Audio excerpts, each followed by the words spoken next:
Climate change is a hot political topic for many, but a journalist turned author says regardless of how we feel about climate change, it's affecting our economy. Bob Keefe talks about it in his new book. It is called Climatenomics. Bob, we've heard about this argument of climate change over the years. Where have we gotten to a point with climate change and how it's impacting not just our world, but our economy? Well, we've gotten to the point where it's a huge situation right now, Kristen. Look, climate change is no longer just an environmental issue. It's no longer just a social issue. The fact is, it's now become an economic issue, and it's a huge issue. You know, last year we had more than $150 billion worth of damage to our economy from climate-related disasters. That's according to NOAA. Wildfires in the west, hurricanes in the east, so many that we ran out of names for them, flooding and drought in the middle of the country. And we're all starting to pay those costs. How is it becoming the economic issue? Where are we seeing it the most? Well, we're seeing it, unfortunately, in every part of the country. Look at what's happening in the West right now. It's not even summertime yet, Ellen, and New Mexico, Arizona, Nevada are on fire. Tens of billions of dollars in businesses, in homes, in goods went up in flames in California last year. Look at what's happening in the East. Hurricane season starts in 3 weeks. And look what happened last year with Hurricane Ida and the damage it did to New York, Pennsylvania, Washington, other parts of the country. And then there's the other cost of climate change, right? The costs that don't come with disasters, but come because of our increasing issue around climate change. All of us are already struggling with higher prices for food, for lumber, for homeowners insurance. Who isn't? Homeowners insurance has gone up 50%. In some parts of the country due to climate-related disasters. Those are all expenses that are severely impacting our economy and severely impacting our pocketbooks. In your new book, congratulations, by the way, on the new book. You're saying obviously climate change is impacting our economy, but it could also save our economy. Why is that? Absolutely. Well, that's the other side of the economics coin, and it's a good one.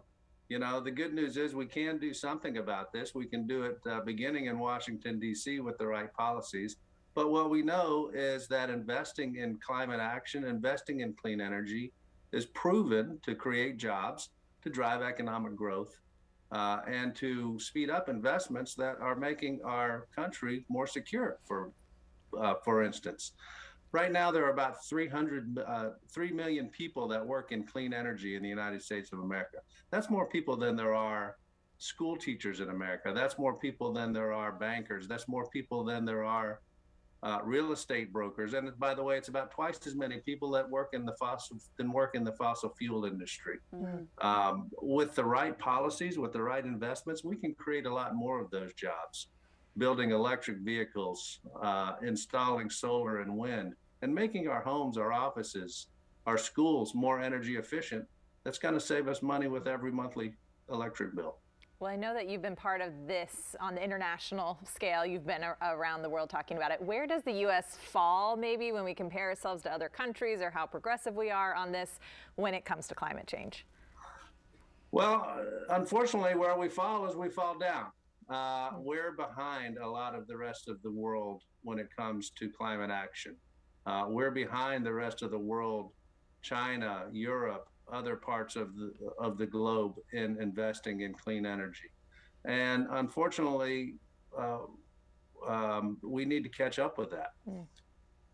What has the reaction been like for your book? Because I know climate change is kind of a debated topic for a while, which is crazy because we're seeing it every day. So what has the reaction been like so far?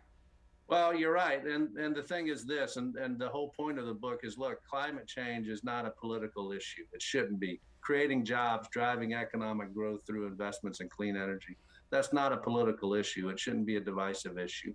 As a matter of fact, my organization, E2, Environmental Entrepreneurs, looks at clean energy jobs all across the country as they're being created. And what we found over the years, Ellen and Kristen, is that there are almost as many clean energy jobs being created in Republican districts as there are in Democratic congressional districts. So I think to answer your question, I don't care if you care about polar bears.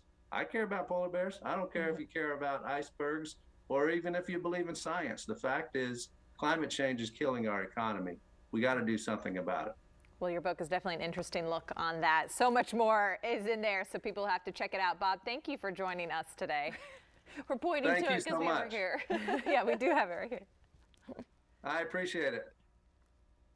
Apparently, I'm really good at holding the book We up. have it here again. Check out the book, Climatenomics, Washington, Wall Street, and the Economic Battle to Save Our Planet. So this book, it will be published on May 17th, and you're going to be able to find it wherever books are sold.